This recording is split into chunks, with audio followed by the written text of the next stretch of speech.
And voila, the Samsung Galaxy Note 4 in all of its glory. We have the black edition right here, but as I take out the phone, it already feels pretty premium. I mean, obviously we have the metal all around, the brand new metal that Samsung has finally adopted for their particular phones, and here we are. So we're gonna put that aside for a second and take a look at what is inside the box. Taking a look inside, this is a European edition, like we said already. And with that, we have European language. This looks like this is German for the manual. Here's our micro USB charging cord, the battery, some headphones, which look like they are of a pretty good construction. These are actual in-ear earbuds, IEMs, it looks like it. And yeah, they're better than your standard ones. So we're gonna put that right above here. The charger, the adapter rather, for the micro USB charging cable. And then, of course, some extra pins for the actual Note stylus, the S Pen. And finally, some extra buds in case you need them for these headphones. But yeah, that pretty much does it for the unboxing. This is what you have inside of the box. But of course, what we're all here to see is the Samsung Galaxy Note 4.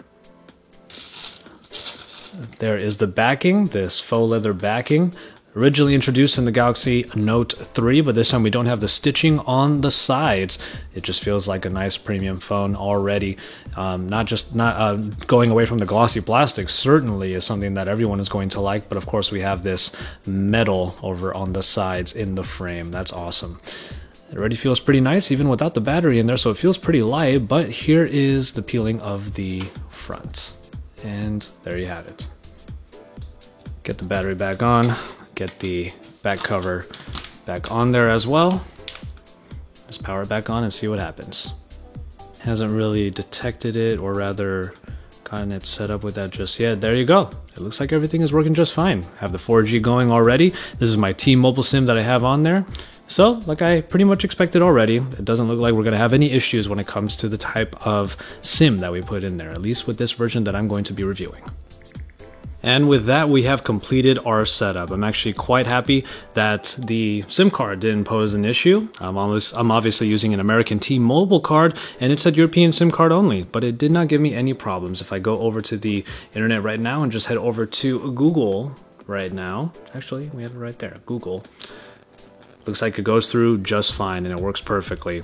As far as my initial impressions on here, we are looking at the operating system right now. This is TouchWiz, as updated as it has been. Obviously, this is the newest version of TouchWiz we're working with the newest Galaxy Note device. It does look pretty nice. Things seem to be a little bit more easy on the eyes than they were before, especially for those of you who may not have liked TouchWiz in the past. But we're going to see just what happens when we take out that S Pen and play around with some of the new features that have been introduced in here. There have been quite a few, and you're going to see some videos on those, and they will all be scrutinized in the full review. As far as the aesthetic goes, this is definitely, in my opinion, what the Note line should have looked like in the first place, or rather, this is basically Samsung proving that they have designed down when it comes to their flagship device right here, and they have it down pat with the great faux leather on the back that gives it a nice grip, but also a very executive look. And then, of course, this metal frame that goes all the way around. It already feels really nice. You may have seen it already in the Samsung Galaxy Alpha, but it returned here in the Galaxy Note 4, and this is the one that everyone is likely going to be clamoring for. We do also have, as you can see up there, the heart rate monitor that was originally introduced in the Samsung Galaxy S5, but of course, it now has some extra functions like performing as a shutter button for you to use when taking selfies.